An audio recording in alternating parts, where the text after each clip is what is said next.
কাউকে এমন ভাবে কষ্ট দিবেন না যে কষ্টের কথা ভেবে সে খাবারে বসে চোখের পানি ফেলে আপনার জন্য কান্না করে। এটা কিন্তু আল্লাহর কাছে কবুল হয়ে যাবে।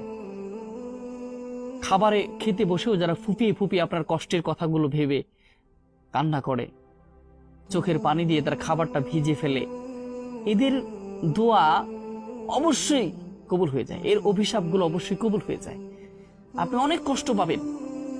আপনি মনে করছেন যে একজন মানুষকে কষ্ট দেওয়ার পরে আমি সুখে আছি, অনেক সুখ পোষণ করছি, কিন্তু আদৌ কি তাই? কখনোই সম্ভব নয়। এজন্য আপনি একজন মানুষকে কষ্ট দিচ্ছেন, ঠিক আছে, কষ্ট অতটুকু দেন যতটুকু দিলে আপনি তার সমপরিমাণ কষ্ট নেওয়ার জন্য প্রস্তুত থাকবেন। এই জন্য কখনোই একজন মানুষকে অত কষ্ট দিবেন না যত কষ্ট দিলে সে আল্লাহর কাছে বলে দেয়। আর আল্লাহর কাছে বলে দিলেই কিন্তু একজন অভিশপ্ত ব্যক্তির, একজন কষ্ট পাওয়া ব্যক্তির, একজন ঠকে যাওয়া ব্যক্তির প্রত্যেকটা শ্বাসগুলো আল্লাহর কাছে চলে যায় এবং আল্লাহ বুঝতে চায়, বুঝতে পারে। একজন কষ্ট পাওয়া ব্যক্তি যদি অধীর একটা শ্বাস নেয়, গভীর একটা শ্বাস নেয়, এটা কিন্তু আল্লাহর কাছে শ্বাসগুলো অভিশাপ হয়ে দাঁড়ায় এবং আল্লাহর কাছে বলে দেয়।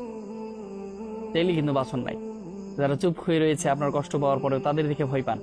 যারা কষ্ট দেওয়ার পরেও, কষ্টের মধ্যে নিমজ্জিত হওয়ার পরেও আপনার চুপ হয়ে আছে, কোনো কথা বলছেন না, তাদের দেখে ভয় পান।